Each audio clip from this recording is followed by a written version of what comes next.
All right, welcome to the Drop Site News Tuesday morning live stream. Let's start with a programming note. Starting next week, we're going to be doing these Thursday mornings at 9:30 a.m. rather than Tuesday mornings at 9:30 a.m. Long story for that. That would bore you, that you don't need to know.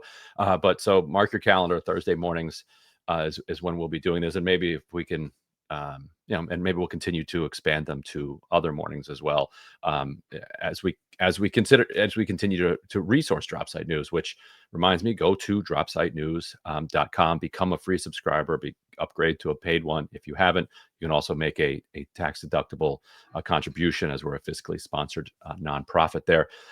As always, we appreciate everyone who supports our journalism. I'm glad that we're doing this one on Tuesday morning, because yesterday was a huge news day out of Washington. Prime Minister Benjamin Netanyahu made his fourth trip in just this calendar year to Washington, D.C. He probably has not had to do any laundry back in Israel for the entire calendar year. And while he was in the Oval Office meeting with President Trump, he agreed to this 20-point plan that President Trump was putting forward, and now has been put forward to Hamas and the other Palestinian resistance factions, and we're awaiting word on that. Very happy to be able to be joined today by Jeremy Scahill, who is going to help us walk through all of this. We'll play some of Trump and Netanyahu's press conference from yesterday. We'll play some of Netanyahu's later kind of Hebrew language response to this, intended for the Israeli audience. Obviously, talk about some of the Palestinian reaction. But so, Jeremy, the overall deal, the way I would sketch it out is, in exchange for allowing in, food, medicine, and other, life-saving aid, the conflict, the fighting would stop. Hamas would release all hostages almost immediately. The Israelis would then release 1,700 captives, I believe.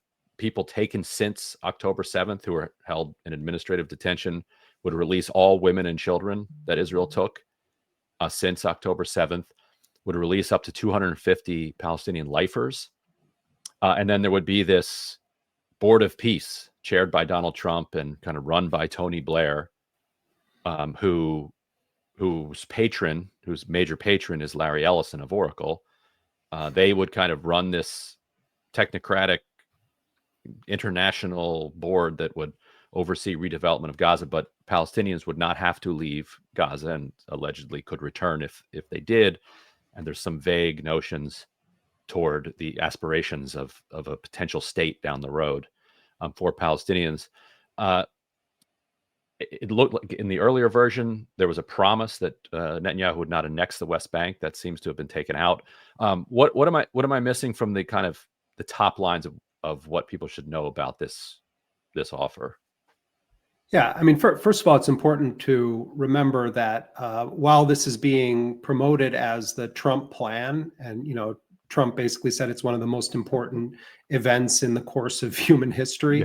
And I mean, we could talk later about his completely erroneous digressions into the world of false history. But it's being portrayed by Trump and his people as like his peace plan. But the reality is that this is the product of a joint operation between the United States and Israel.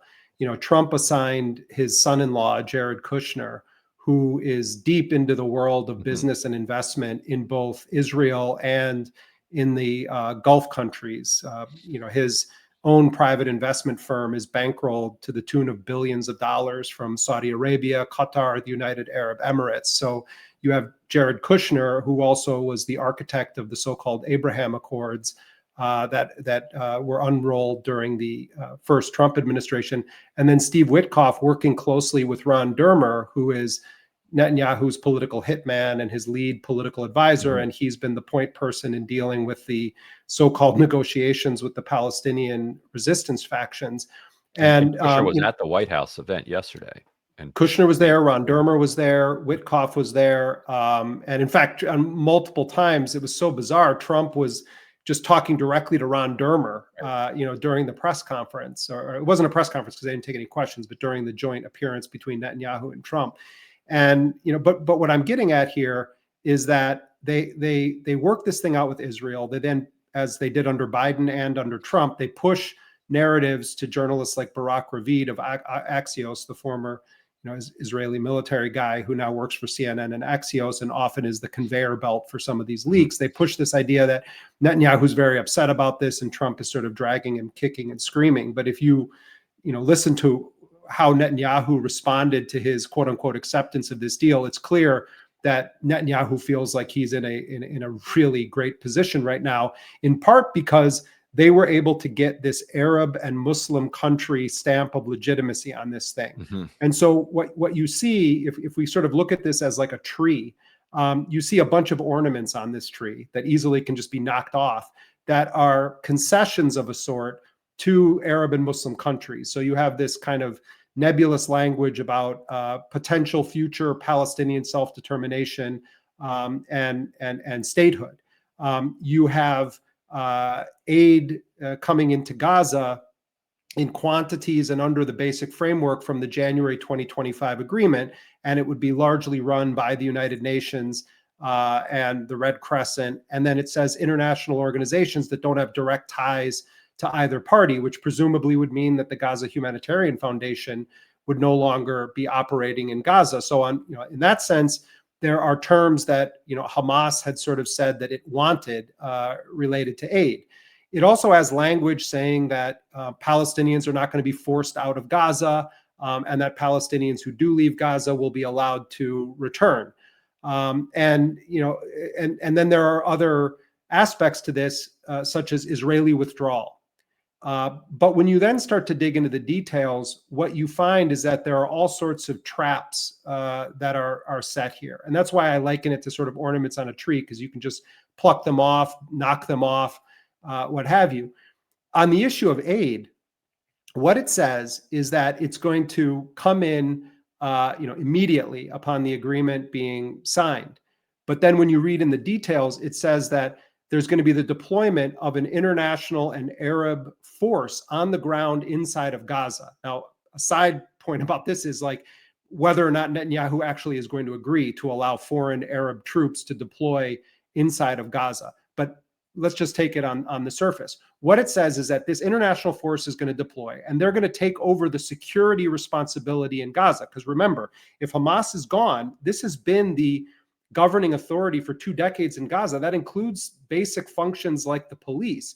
So they're saying that an international force is going to come in there, and that when they go into areas that are currently occupied by Israel, after Israel and Trump certify that there's been demilitarization and Hamas has been cleared from the area, then the Israelis are going to relinquish possession of those areas of Gaza to this international force, and that they're going to withdraw.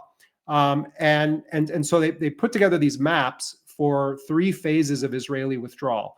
The first phase is a very small one where they pull back to lines that are still deep in Gaza in preparation for Hamas within 72 hours handing over all Israeli captives living and dead. Okay.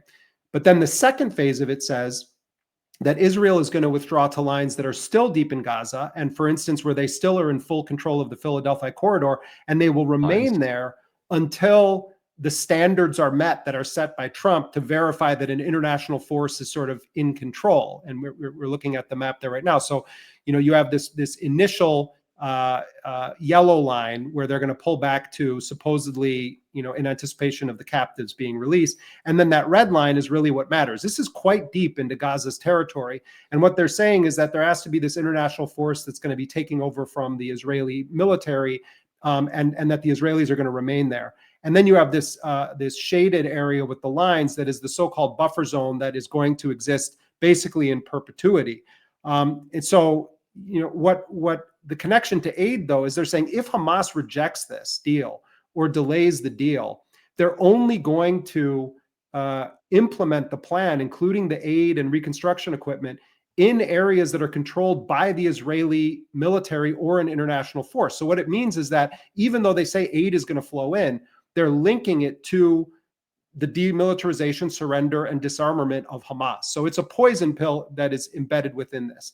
And on that issue, so if you're a Palestinian that lives in 90+% Beit of Hanun Palestinians or live whatever, in yeah. this over by the sea there, so they would not get aid until this whole process unfolds. According to the agreement, that is what it says. It directly is linking this issue of Hamas being certified to be gone from areas, meaning any armed resistance, in order for them to function in those areas. So that presumably anticipates Hamas either rejecting this or Trump this morning said he's going to give Hamas 3 or 4 days to respond to this, and if they don't accept the deal, that he's going to let Israel do whatever it wants to do in Gaza, which Netanyahu also referenced in his appearance with Trump, and Trump said that they would do that. So it does seem to be that what they're saying is, yes, we're going to resume aid under the framework of the January ceasefire agreement, which would be 600 trucks a day, equipment to remove rubble, the rehabilitation of bakeries, clinics, etc. But then further down in it, it says that if Hamas doesn't accept this, they're only going to do it in areas where Israel is controlling it, which could create something similar to what we saw with the Gaza Humanitarian Foundation, where a couple thousand Palestinians have been killed seeking aid since they started functioning.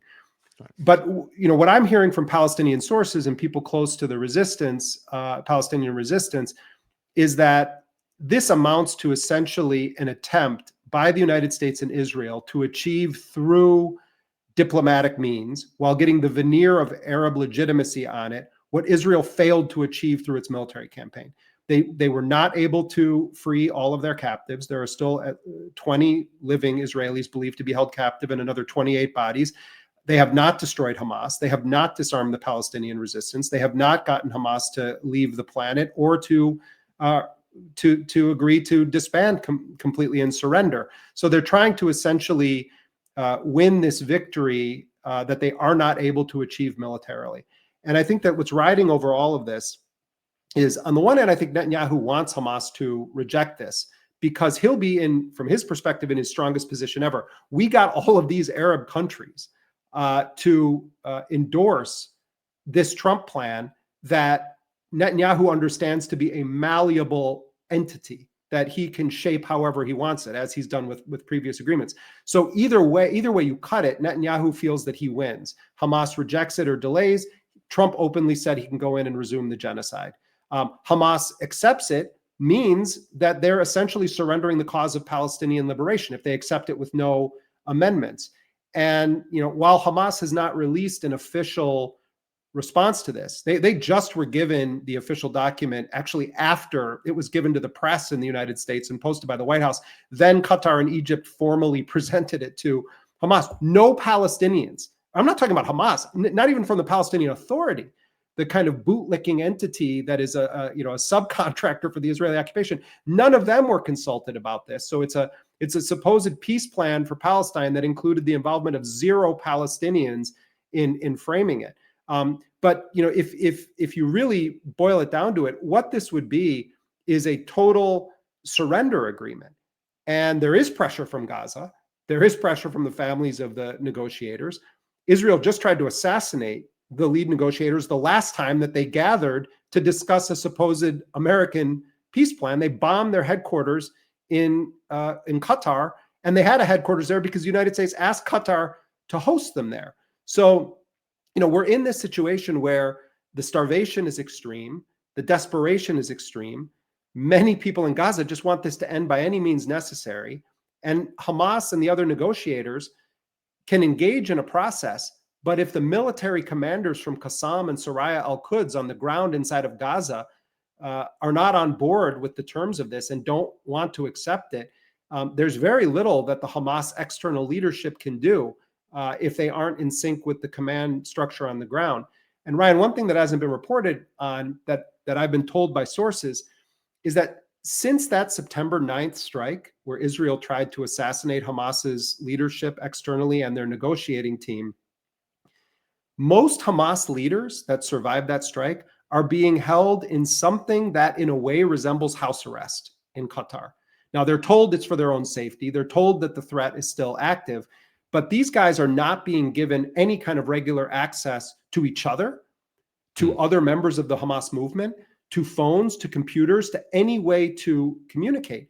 In fact, almost every source I have within Hamas, they are only able to use an electronic device for minutes each day. And that includes communicating with family members and others. So, I'm told that they're still able to maintain some contact with the command structure on the ground inside of Gaza, but it's more akin to using couriers right now. So even though Israel failed to kill the negotiators in this operation, they made it extremely difficult for the Palestinians to coordinate to make sure that if they say they agree to something, everyone is on board with it. They're confident they're going to be able to achieve that. But 3 or 4 days when you've just been bombed and you're being held in isolation conditions, it's tough. Yeah, and a little bit later, we're going to be joined by Alex Colston from the Samud Flotilla, which is arriving on the shore, near the shores of Gaza at quite a interesting time. Just as all of this is coming to a head, and we're going to Italy, Spain, other countries have been kind of taking some level of protection or defense for that flotilla. We'll talk a little bit about what that means, but for now, so the case for taking the deal seems pretty straightforward, which is they're under so much pressure from Palestinians in Gaza who just want this to end under any circumstances, like under absolutely any terms. So what is your expectation about what the response will be? Typically, Hamas has agreed to almost everything that's been put before it, usually with some like slight amendment, which then ends the negotiations, and that response is considered to be, oh, this is a full-on rejection of it. What is your sense of how Hamas kind of balances this? Because, like you said, if they reject it, not only are they isolated from all of these Arab and Muslim countries, including even like Pakistan and so on, but then Trump has fully greenlit just a full-on expansion of the genocide. So how, like, what is your sense of how they navigate this situation? I mean, look, if we were dealing with an entity other than Israel, where there actually was a negotiation, and not this sort of ultimatum, you take this full surrender term, or else we just continue the genocide of women and children in Gaza, then what you would normally have happen, and this has happened at some points during the past 2 years, is Hamas would then go through it and they would say, okay, we can live with this, we can accept this, and zero in on a few points and say, we want clarification on these, or we want to propose amendments. I want to remind people that on August 18th, Hamas accepted almost the entirety of what Trump and Netanyahu said was the agreement that would result in a 60-day ceasefire, where 10 of the Israeli living captives would have been released, and that would have started a process. Instead of responding to that, even though the mediator said it constituted 98% of the Israeli ultimatum, they ignored it, and then they started planning to assassinate the negotiators. So, Hamas is in a tough position. My sense, and I don't have any inside information at this point about this, is that they're not going to just accept this verbatim. That they're going to try to find some way of clarifying some points, and then they're going to zero in on this issue of self-determination for Palestinians. I mean, first of all, it's grotesque. A former advisor to Palestinian negotiators, not Hamas, but in other conflicts, Diana Boutou, told me recently, that the Palestinians are being forced to treat basic food and medicine as a negotiating point, and that should be removed entirely from this. That it shouldn't be right. You it's a war either crime surrender, to use that. Right. Yeah. You either surrender your legitimate international rights to self-defense and self-determination, or we starve everyone, including the elderly, women, and children in Gaza. So, I think that what might be interesting is which Palestinian groups is Hamas going to bring together to try to offer a unified response. In recent days, prior to the attempt to assassinate the Hamas leadership, they tried to get officials from Fatah, the ruling party of the Palestinian Authority controlled by Mahmoud Abbas, to join with Hamas and others in presenting a unified response to the United States and Israel, and Fatah didn't do that. Now you have Abbas, as irrelevant as he's ever been. His decrepit regime is just flailing. He was denied a visa to the United States. But you do have quite a bit of unity among every other Palestinian faction. So I think that they're going to try to present what they say as a national plan. The other side of this, though, Ryan, has to do somewhat with American domestic politics.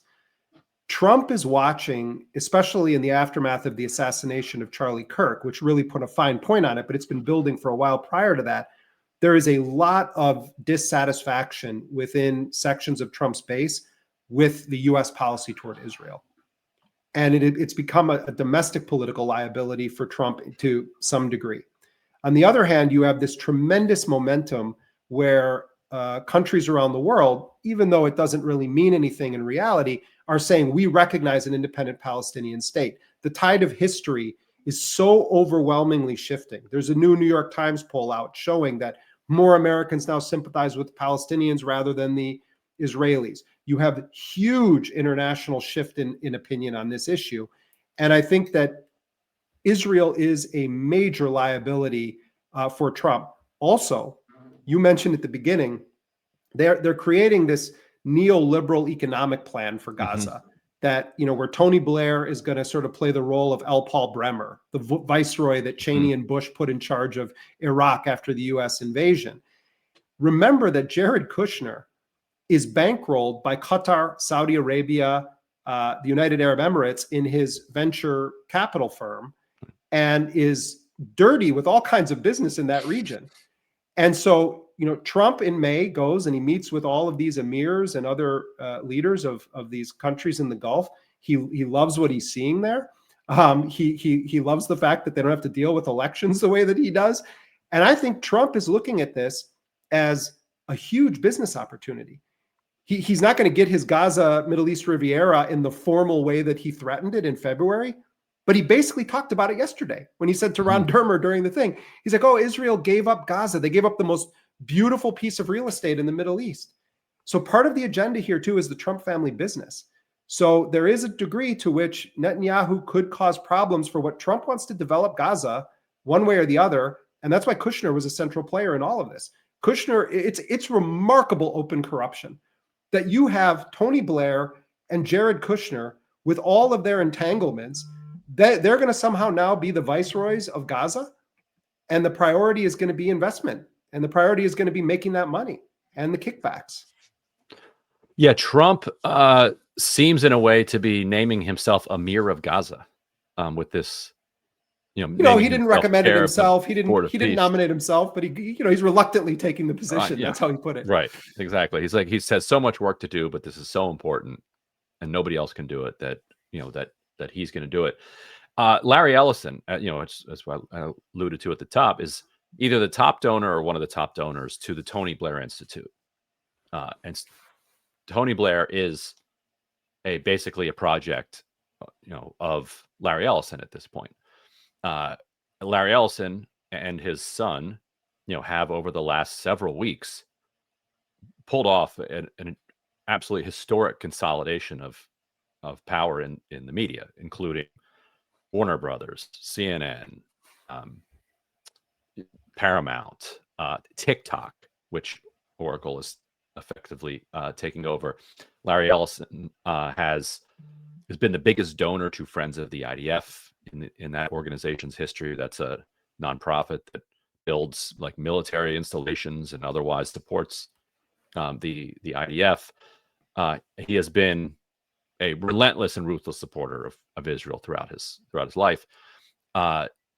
Tony Blair was floated a year and a half or so ago, if you remember, as in this precise same position. But at the time, there was public pushback, and he denied, that he was going to have anything to do with this. I was told at the time from somebody close to him, no, this was true. He just denied it because it was too hot. Obviously, it was true, because here he is now a year and a half later doing the exact same thing. Larry Ellison has also spoken very openly about what he sees as the role of technology in government, which is creating digital IDs, mass surveillance, biometric, technology being used to, keep people on their best behavior. Uh, uh, do you suspect that this could become some type of dystopian experiment in like a future of what kind of a tech republic could look like? Look, I mean, if you And how do you yeah. how do you even get to that dystopian fantasy land from where we are now? Like, can the Indonesians actually go in there and disarm these factions? Okay, let's take the last Yeah. thing you just asked there first. So, just for people that maybe didn't read the 20-point plan, it calls for an international security force, they call it, to be immediately deployed to Gaza. And they don't directly say what countries are going to be involved with it. Steve Witkoff said on Fox News this morning that last night they had a meeting with one country, he didn't name the country, to see if they were up to the task. And Trump has said that it's going to be on Arab countries to ensure that Hamas is disarmed and demilitarized. So what they presumably are envisioning here is you deploy some kind of an international force of Arab countries, maybe other Muslim countries, including Indonesia or Pakistan. Pakistan has had its forces as part of UN Blue Helmet operations before. So assuming Netanyahu agrees to this, which I have some doubts about, you have this force deploy. And let's say that the Palestinians have said they're not going to give up their weapons. So you're gonna have Emirati soldiers, Qatari soldiers, Indonesian. They're going to go and they're going to face down against Qassam brigades on the territory that those fighters from Qassam grew up in as the descendants of people who were ethnically cleansed by a murderous entity that was imposed on the region by Europe and the United States. That's the plan here. I mean, how do you think that's going to go? And then also, you're going to have Israel repeatedly saying, well, they're not doing a good enough job, so we're going to go in now and we're going to do a drone strike.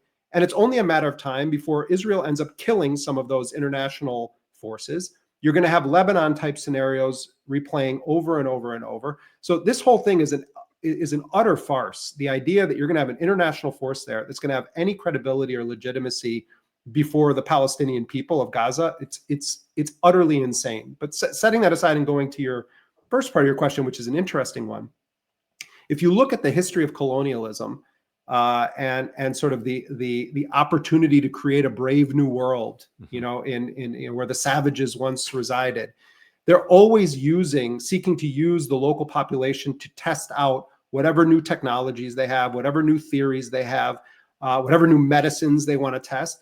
And I think that is part of what they'll end up trying to do with Palestinians in Gaza.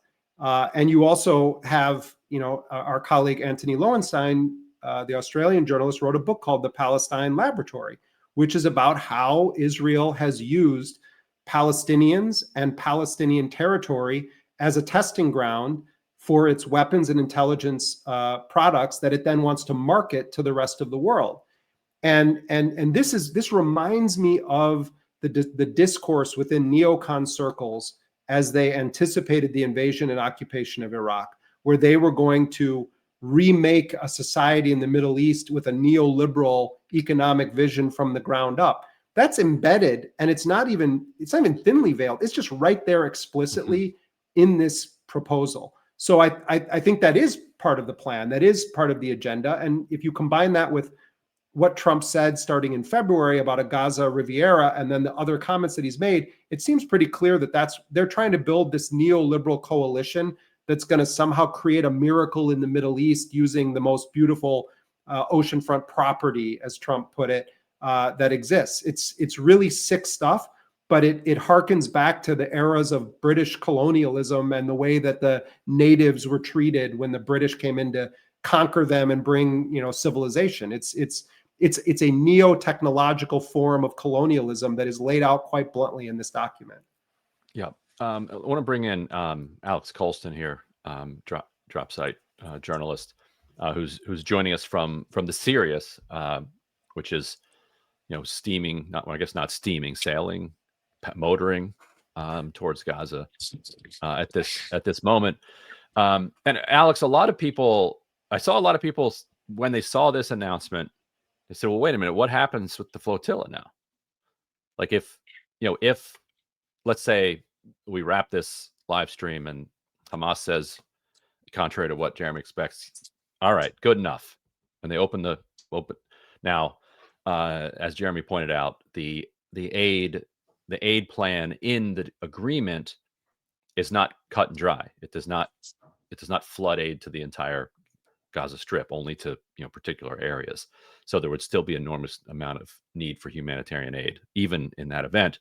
But how has the flotilla been kind of thinking through and responding to this very, very strange timing? I'm sure you guys did not plan and organize to be approaching Gaza just as Hamas is presented with this take it or leave it offer. But that's where you find yourself. So what has the response been from the steering committee and from others? I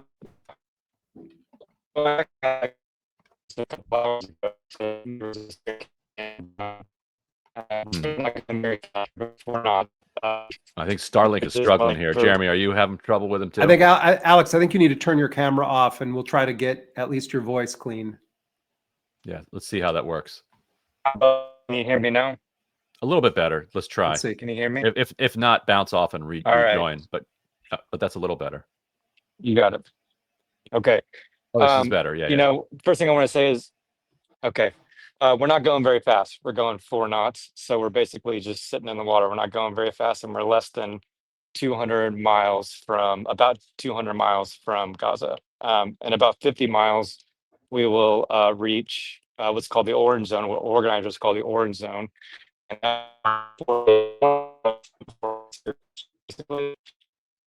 Yeah, he's breaking up. The orange zone is kind of inside Gaza Israeli territory.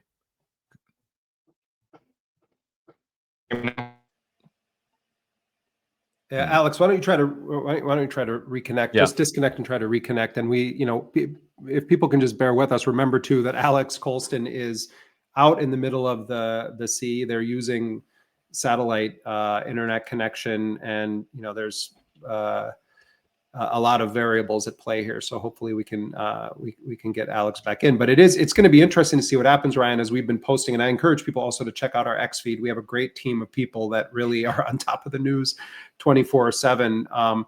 But there also have been naval vessels from Turkey and some European countries that have been escorting these ships. And we are getting indications that Israel is saying that they are going to attempt to intercept the ships. They might try to force everybody to get onto one Israeli naval vessel. They're talking about potentially sinking some of the ships, taking others to the port of Ashdod. But we do have, I think, Alex back on there. Yeah, how are you doing now, Alex? How's this? Can you hear me? Go ahead. Just talk, Alex. You got it. Okay. All right. So basically, we're 200 nautical miles from Gaza. At about 4 a.m. today, we'll reach orange zone, which is 150 miles from Gaza. Just to give you some sense of reference here, the Handala and the Madleen were both intercepted between 900 and 110 miles. So we're getting closer and closer to where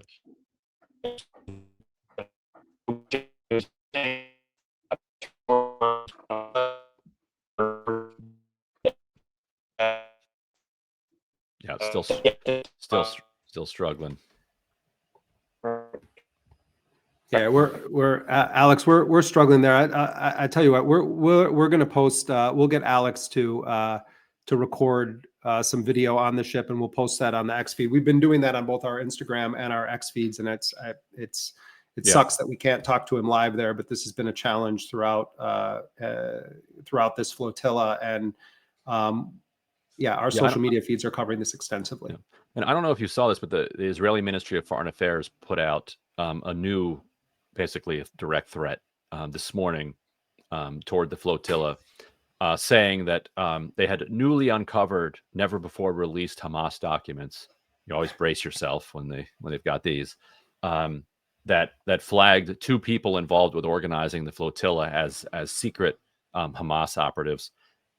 People immediately noticed that they had actually released some of these documents back in June, and when the last flotilla was going forward, and said, like, to make the case that Greta is linked, who's on the flotilla again, Greta is linked to Hamas. These two folks are, like, in Europe. They're the claim apparently from Israel is that despite them having released this information that these are Hamas operatives, the UK is just fine with this Hamas operative rolling around London, and you can't wear a T-shirt with a red triangle in London without looking at a 5-year sentence. Like, this civil disobedience organization, Palestine Action, has been proscribed as a terrorist supporting organization, and they're jailing elderly and disabled people for making posts on social media or saying at public rallies that they support, simply for saying, I support Palestine Action. Forget Hamas, like, just this organization, Palestine Action. So Israel wants you to believe that there are these publicly known Hamas operatives running around Europe organizing this flotilla, and Europe is just allowing them to tromp around. They also released a letter from Ismail Haniyeh to one of the organizations that they're referencing here, saying that there is a need for unity between this organization and Hamas, and was saying that this ought to be taught in, like, classes about propaganda and critical thinking, and just ask the students, how does this Israeli Ministry of Foreign Affairs message undermine itself just within its own four corners? It's like, because if you have Haniyeh asking this organization to get in line, by definition, they are not in line. Like, just use a little critical thinking here.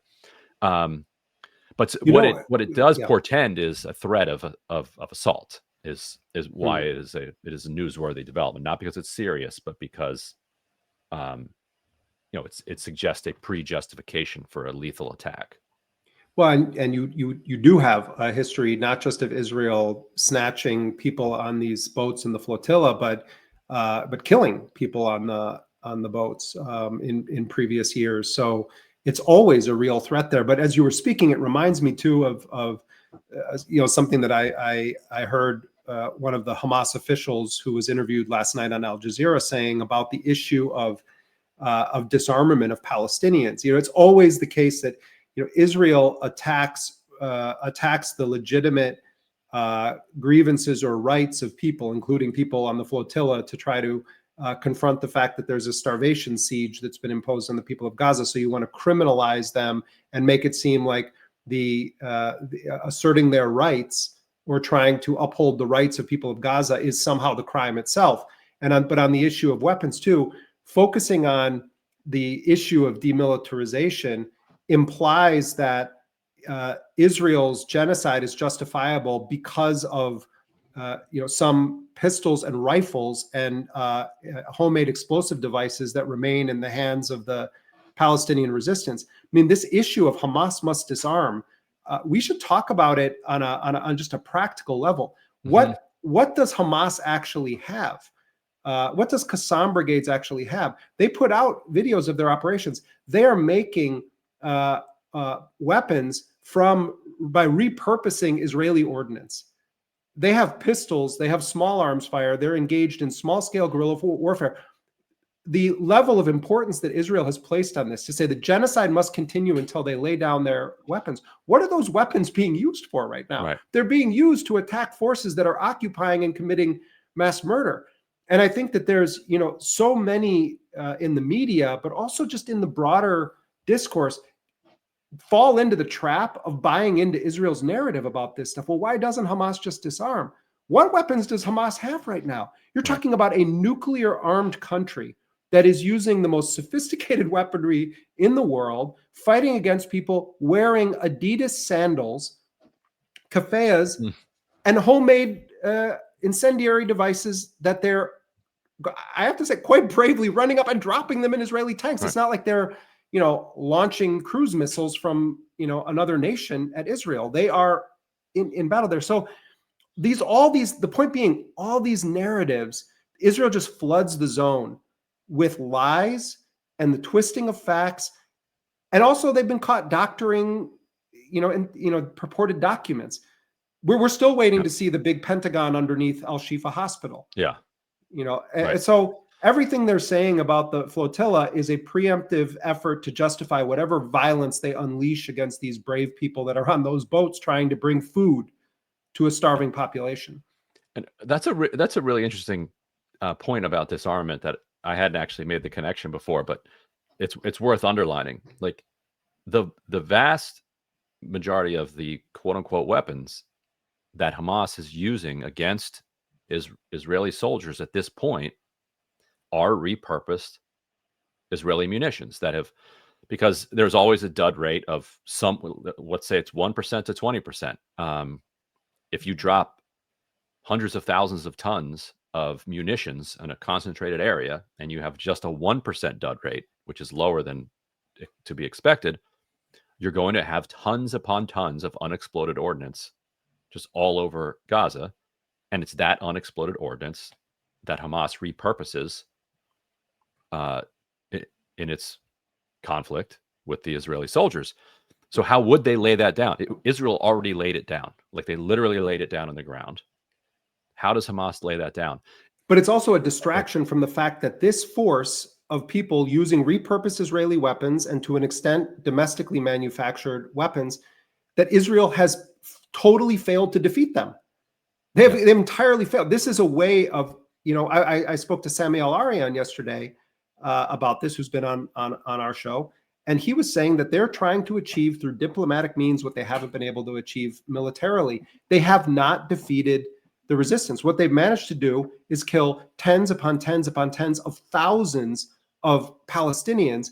And yet there is still resistance. There are still Israeli soldiers being killed. So the Israelis need to promote this fiction, this boogeyman, that Hamas is somehow armed to the teeth. Let's talk about October 7th, prior to the genocide starting in this way. What was used to conduct the operations on October 7th? Yes, you had an initial barrage of rocket fire. Almost all of those rockets are manufactured domestically within Gaza, from Soraya Al-Quds and a lot of them from unexploded ordnance from Qassam, and bombing never stopped. Absolutely. So you had the rockets, but then you had domestically retrofitted drones that were basic over-the-counter drones, the kind you can buy on Amazon or anywhere else, to go over and to disable some of the surveillance operations on the concentration camp fence. You had a limited supply of domestically manufactured RPGs, and some of them that were bought from Israelis on the black market. You had semi-automatic and automatic weapons. You had hang gliders, etc. None of this was a nation-state arsenal of weapons that was used on October 7th. At the core of it was remarkable creativity and ingenuity of guerrilla fighters who view themselves as fighting a war of liberation and a war of defense against an occupying power. I'm just talking about the ordnance that was used. Israel has constantly made it seem as though Hamas is Iran, in terms of the kind of weaponry that it has. And it's just a big lie. The whole thing has been a lie. The entire point of it is to say Palestinians should have no rights to any self-defense. That's the entire point of this. So they exaggerate it and they make it seem like they have some arsenal of offensive weaponry. If you have a little bit more time, I did promise I would play some of the Trump comments. Here, let me throw this up. And also, if I didn't mention it before, people should go read Jeremy and Jawa's piece that they published just this morning. Kind of going through this. But so here's Trump laying out some of his thoughts. We're right there. We're right there. First time in thousands of years. Here you I think go. you can probably say, if you really look into it, if you study back, if you're a scholar, you would say thousands of years. Israel would have my full backing to finish the job of destroying the threat of Hamas. But I hope that we're going to have a and deal I did for roll peace. this at like 1.5. And if Hamas rejects the deal, which is always possible, they're the only one left. Everyone else has accepted it. But I have a feeling that we're going to have a positive answer. But if not, as you know, Bibi, you'd have our full backing to do what you would have to do. Everyone understands that the ultimate result must be the elimination of any danger posed in the region. And the danger is caused by Hamas. The tyranny of terror has to end. And this is, again, something that we're looking for. This is eternity. This is for forever. To ensure the success of this effort, my plan calls for the creation of a new international oversight body, the Board of Peace. We call it the Board of Peace, sort of a beautiful name, the Board of Peace, which will be headed, not at my request, believe me, I'm very busy, but we have to make sure this works. The leaders of the Arab world and Israel and everybody involved asked me to do this, so it'll be headed by a gentleman known as President Donald J. Trump of the United States. That's what I want, this some extra work to do, but it's so important that I'm willing to do it, and we'll do it right. And we're going to put leaders from other countries on, and leaders that are very distinguished leaders, and we'll have a board. And one of the people that wants to be on the board is the UK former Prime Minister, Tony Blair, good man, very good man, and some others, and they'll be named over the next few days, and it'll be quite the board. Working, everybody wants to be on it now. I don't know if that had anything to do. They named me and everybody else wanted to be on it. I guess they figure, well, he's a soft touch. He'll be easy to deal with.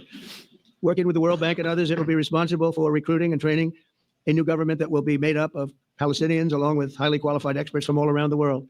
Hamas and other terrorist factions will play no role in the board, but they'll play no role in the governance of Gaza at all, directly or indirectly. As you know, thousands of Hamas leaders have been killed and soldiers have been killed. And we can never forget October 7th, but thousands have paid the price for that. And now it's time to get our hostages back and get back to trying to build something that's really great and very important. In our meeting today, Brian. He says some interesting stuff right after this, but I did want to pause on that. Elsewhere, he says Bibi's constantly talking about October 7th, and here he says October 7th was terrible. We can never forget it. But thousands of people paid the price. This is his time talking about October 7th in a kind of it's time to turn the page on it. Did you notice that? Yeah, I mean, what he was referencing there too is he's saying, we've killed thousands of Hamas. He was talking about Hamas, and it also shows a total ignorance of the history of Palestinian resistance. And embedded within this too is this idea that if you destroy Hamas as an institution and you say, well, we're going to erase this acronym from existence in the world, that somehow is going to solve the issue. Palestinian history is filled with generational leadership being assassinated, imprisoned, exiled, and a new generation rises up. So, everything that they're saying here is ignoring the entire arc of history that exists over the course of not just the past 77 years since the onset of the Nakba and the creation of this serial killer masquerading as a nation state, but prior to that also, when the British occupation was there. The Qassam brigades, Hamas's armed wing, are named after Izzeddin al-Qassam, who was a resistance figure against British colonialism and occupation. He was originally from Syria, but that's who the brigades are named after. And there's a reason that Palestinians connect their history and their resistance not just to the period that began in the late 1940s, but extended back to the time of the British. In fact, another Hamas official was interviewed recently on Al Jazeera about Tony Blair potentially being put in charge as the viceroy. And he was saying, is it because he has Palestinian heritage? Is it because of the role of the British in unleashing the Nakba, their role in the Balfour Declaration? And, just sort of showing that they understand the epic sort of connection between the US and the former British Prime Minister saying, well, we're now going to be in charge of Gaza again. This brings it full circle. You put Tony Blair in charge as the viceroy there.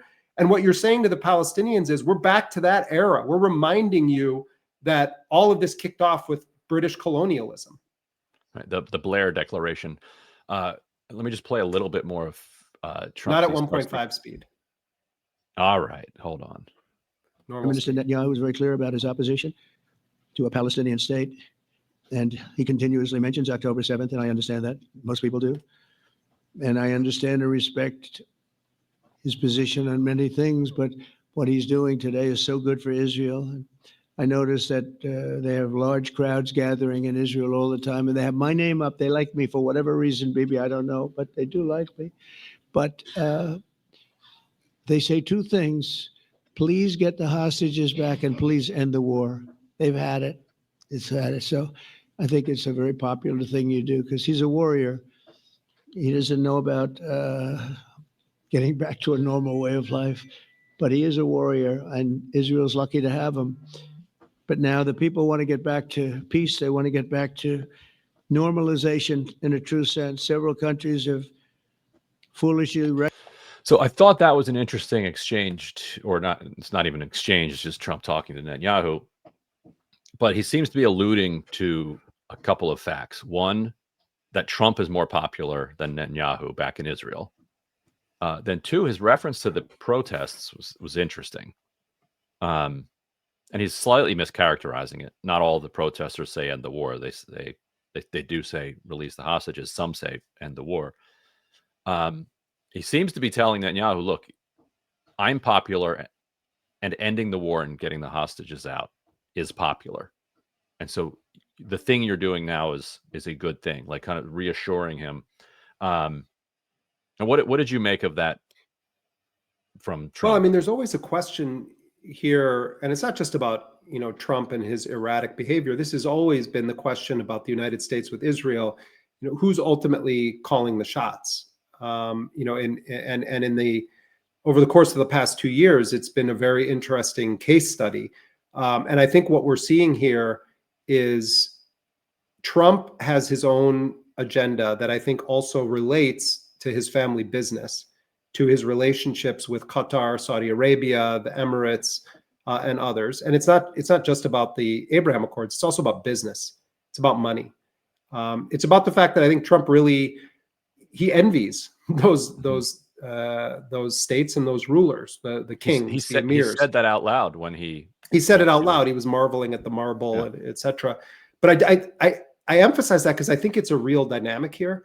And so I think that part of what Trump thinks he's doing is convincing Netanyahu that Netanyahu is basically going to get most of what he wants anyway, and let's go along and do this.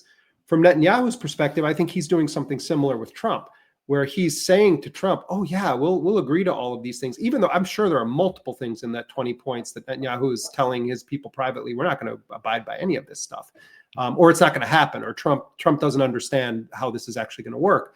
But at the end of the day, I think Netanyahu really wins on this one. Yes, Trump's administration is stacked full of Zionists. Yes, the United States government and posture has always been full support for Israel. But I think there is a micro disagreement here in terms of how they want the outcome. I don't necessarily think Netanyahu wants a bunch of Arab nations coming in and being in charge of the money inside of Gaza. I think Netanyahu wants to seize Gaza as a territory for his greater Israel project. So that's the dance that we're seeing here right now. But Netanyahu, and we can play it too in Hebrew, after he played his role accepting the Trump peace plan or whatever, he then releases this video or posts this video in Hebrew in which he basically says, this is better than we could have imagined. And you can say, oh, well, he has to say this because he's in trouble with his coalition. I don't buy it. I think that actually he kind of means it. This is like better than we could have imagined because now we have all these Arab countries that are going to co-sign our agenda. That's basically what he's saying. We're going to achieve that we couldn't achieve militarily. Yeah. Now the entire world, including the Arab Muslim world, is pressuring Hamas to accept the terms to release all our hostages, both living and deceased, while the IDF remains in most of the Gaza Strip. Who would have believed this? After all, people constantly say you must accept Hamas's terms, get everyone out. The IDF should withdraw. Hamas can recover, and it can also rehabilitate the Strip. No way. That's not happening. On the contrary. And President Trump added that if Hamas refuses, he will give Israel full backing to complete the military operation and eliminate them. That's why I think from every perspective, it was an excellent visit. Yeah. Did you agree to a Palestinian state? Absolutely not. It's also not written in the agreement, but there is one thing we did say, that we would strongly oppose a Palestinian state. President Trump also said it. He understands it. He said he understands it. He also said at the UN that it would be a huge reward for terrorism. And so, right. So he's saying, actually, the document does say, does have this vague language, but it does actually say that the conditions may be in place for Palestinian self-determination and statehood. And so if you contrast Netanyahu saying, oh, absolutely not, Trump is saying no state, and then you look at the foreign ministers of 8 Muslim countries put out a statement yesterday endorsing this Trump plan, including all of the countries that Trump mentioned, as well as Indonesia, Turkey, etc., saying the opposite, that this is going to lead to Palestinian statehood. And this is like a classic Trump Rorschach thing, where it's like everybody, the Arab countries can say that they achieved that. Oh, this is what's in the agreement. The reason I keep saying that this is the big winner here is Netanyahu is because, first of all, he'll just violate any agreement anyway. That's true. He may formally get a side letter. He has the president of the United States openly saying, yeah, if Hamas doesn't do exactly what we want, you can go in and keep genociding in Gaza. But also, they can try this out. They run into problems. This international force isn't quite working, and then they just resume the war. So I think Netanyahu wants to get those Israeli captives out. He'll sort of pay lip service to whatever right now, knowing that they're going to be able to wait it out. And I don't think that the agenda of a war of annihilation in Gaza is finished at all, no matter what this Trump document says. Israel in general wants to erase Gaza as a Palestinian land and remove Palestinians from Gaza, not just Netanyahu. That is the majority opinion in Israel. And this is from your article, where you quote from the plan. The precise wording is, quote, the conditions may finally be in place for a credible pathway to Palestinian self-determination and statehood, which we recognize as the aspiration of the Palestinian people. So the conditions might be in place for this thing that we don't support necessarily, but we recognize that the Palestinian people do support. And then you note that previously it said Israel will not occupy or annex Gaza and also the West Bank, which is ominously. This is an important point. Just to let people know what you're referring to here. So previous drafts of this, or what were purported to be previous drafts of this, were published in Hebrew media and pushed widely around, and that's where most of the information about this prior to yesterday came from. And in an earlier version that Hebrew media said was a draft of this, it said explicitly that there was going to be no annexation of the West Bank. That did not appear in the 20-point plan that Trump put out. Trump himself said this some days ago, that Israel's not going to annex the West Bank, but yeah, that and $7 gets you a latte in New York. I mean, it's just not. It doesn't mean anything. And the last point, so on 250 lifers being released from Palestinian prisons, my understanding is that there are only about 280 currently held. Maybe even less, yeah. Right. So that's nearly all of them. But there's been some reporting that Israel would veto Marwan Barghouti, who is the, and Ahmad Sadat, from the PFLP. Yeah, I mean, I think that there what's in his 80s, right? Yeah, and just the other day there was a report about how he's being abused and maltreated again. They often will beat these guys. Anytime something starts to percolate with a potential agreement, they go in. I mean, a couple months ago they beat the living hell out of Marwan Barghouti, who widely is viewed as someone that would be a unifying head of state of an independent Palestine and would be easily the single most popular Palestinian political figure. Israel doesn't want him out. And actually Mahmoud Abbas's people, we understand in previous ceasefire negotiations, some of them intervened to try to block Marwan Barghouti from getting out. And he actually is from Fatah, the party of Mahmoud Abbas. He's not a Hamas guy, but he's always been number one on Hamas's list. Two things about this. One, yes, it seems clear that they want to, that there are definitely about 10 or 12 Palestinians that Israel never wants to see walk out of any Israeli prison, jail, or torture facility. But two, it doesn't make any mention of Palestinians serving long sentences, but not life. And that always had been part of the negotiation. So it seems like they're saying, okay, we'll give you 250 lifers, but we're not going to give you these dozen or so, or maybe more of them that, we don't want to go out. They're not going to release anybody, it seems, from the framework as it was published, that's serving longer sentences short of life. And then they're saying we're going to release or free 1,700 Palestinians taken since October 7th, including all women and children. First of all, why doesn't anyone ever talk about this? Why is Israel holding children? Can you look at all the attention that was focused on why did Hamas take this person or that person? Israel is holding hundreds of dead bodies of Palestinians. For each Israeli body that they're going to return, Israel would give 15 Palestinian bodies. They're holding Palestinians in numbered freezers inside of Israel, or in graves marked only by numbers. There are hundreds of Palestinian bodies being held by that sick society right now. Oh my God, look what they did with the handover ceremonies with the dead bodies. They are holding hundreds of dead Palestinians. They are holding unknown numbers of children. There are as many as 15,000 or more Palestinians held captive right now in Israel. My God, we talk about, there's 48 Israelis, 20 living and 28 inside of Gaza. There are 15,000 Palestinians. That jumped out at me on in this 20-point plan where it said, well, one Israeli body for 15 bodies of Palestinians. Like, wait a minute, how many bodies are you holding on to, and why? Yeah, but this is, it drives me crazy that people don't talk about this. Like this, Trump is constantly saying, and who holds dead bodies? He's been talking about this recently. He has these weird digressions about, the hostages and most of, the men, and they really want, even though it sounds weird, but they want the bodies back. Of course they want the bodies back. Think of any loved one that you've lost whose body is you want to put them to rest. Whether you're a religious person or not, you want some peace and closure with that. Think of these, some of the bodies that Israel is holding, they've held for decades. This is sick. It's part of a system. This isn't like they went one day and just took some people. They've been doing this for decades. And every accusation is a confession, or everything they accuse the Palestinians of, they do on an industrial scale. So, but no one talks about that. So when you see a line in there, including women and children, wait a minute, what, they're holding children? Now, I know that, you know that. How many people in the world actually understand this? That Israel routinely holds children in military facilities, puts them through a military court system, denies them access to lawyers. It's a systematic campaign of child abuse. So, at the end of the day, they're going to release something like 2,000 Palestinians, according to this framework.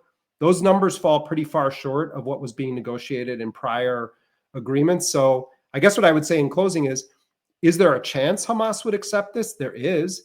I think it's unlikely, though. But, Trump has made clear 3 or 4 days, and then the genocide, is going to just resume indefinitely. I don't see Hamas surrendering. I think that if you claim to be negotiating, then Hamas should have a right to assert its position. That's certainly what Qatar is saying right now. But last time they thought they were negotiating in good faith and reviewing a Trump proposal, Trump allowed Israel to try to assassinate them by bombing inside of the borders of Qatar, which houses U.S. Central Command, the most important strategic military asset in the Middle East. So who knows what's going to happen? My guess, and you're way more plugged in than me, but I'm curious for your take on this, is that Hamas will accept some version of this, understanding that if they say no, they're getting attacked, and if they say yes, they're still getting attacked. So might as well say yes, build the political capital, and then when Israel relaunches the attack, it's not as if they are disarming on day one. And B, like you said, disarmament would require the UN to come in and dig up all of the unexploded Israeli ordnance, which will take decades. So it's not as if it's even feasible that they could be disarmed. Like it's a physical impossibility. It's possible, but look, this is a bit in the weeds, but I think it's important. Ziad Nakhala, who is the General Secretary of Palestinian Islamic Jihad, is a figure that very seldom speaks in public. Mm-hmm. So he's the head of the second largest Palestinian resistance faction, and they're holding Israeli captives. He released a public statement last night denouncing this plan. Hamas is not going to accept a deal without the buy-in of Islamic Jihad, and it's quite noteworthy that Nakhala released this statement last night. The very limited number of Hamas officials that have been permitted by Qatar to speak, they're almost exclusively allowed to speak to Qatari media since the assassination strike. The response has been incredibly negative to this. Right. But they're saying we need to do consultations with other Palestinian groups. So what they're telegraphing right now is we view this as a document that would be tantamount to the surrender of the Palestinian cause of liberation. Doesn't mean that they won't accept it for some strategic reasons that you're saying. I don't see it at this point. I think they're going to have to thread the needle somehow, and the risk of that is that Trump just says, "Okay, Netanyahu, let's blow the place up even further." And yeah, you can find that PIJ statement on our Twitter feed, Dropsite News at Dropsite News, posted yesterday evening. I also think some of it is political positioning. Nobody in any resistance faction wants to own this capitulation.